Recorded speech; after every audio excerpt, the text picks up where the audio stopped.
Hello and welcome to Easy Gluten Free. Today I'll be showing favehealthyrecipes.com how to convert a basic Pizzelle recipe into a gluten-free version using Bisquick to replace the flour and leavening agents in the original recipe. Now Pizzelle are thin, crispy Italian cookies that are baked on a Pizzelle press instead of in the oven. Today I'll give you a basic recipe that's flavored with vanilla, but some other popular flavors include anise and lemon, so you can decide how to flavor them to suit your own tastes.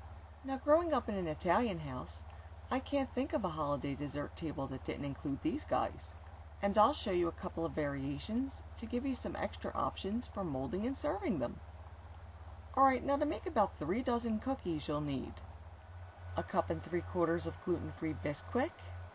Now if you're not on a gluten-free diet, go to the website and I'll include in the notes what the original recipe looked like. 3 large eggs, 3/4 of a cup of granulated sugar, 1/2 cup of butter melted, that's 1 stick, and 1 tablespoon of vanilla. Alright, now to make the batter, add the vanilla to the melted butter and set aside. Whisk together the eggs and sugar until well combined. Then add the melted butter and vanilla in a slow, steady stream while continuing to whisk until blended. Add the Bisquick and using a rubber spatula, stir everything together until just combined, but don't overmix.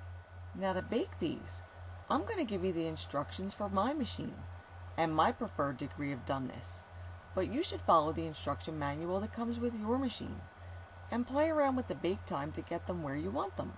Alright, now to follow what I did, preheat the machine on a medium setting, then spray the grids with nonstick spray, and spoon about 1½ to 2 teaspoons of batter into the center of each of the patterned cooking grids.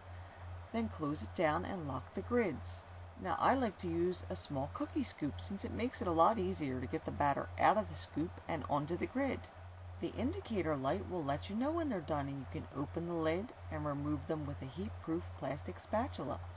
But don't forget to let them cool before you store them.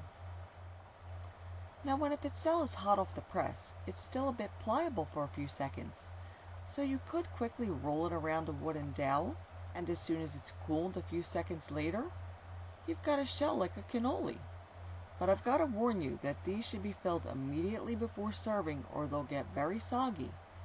You can also shape them into little dessert cups by draping them over a small glass or ramekin. Oh, and lighter Pizzelle are much easier to mold than darker ones, which tend to be a little crispier. You can also put a little less batter into the press and make tiny Pizzelles and fill them with chocolate. But truthfully, my favorite way to eat them is plain.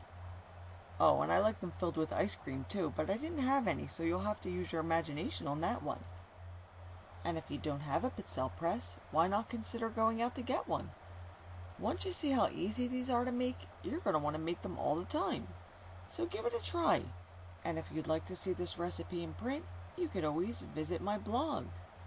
And for additional recipes and tips to fit into your healthy lifestyle, visit my friends at favehealthyrecipes.com. See you again soon.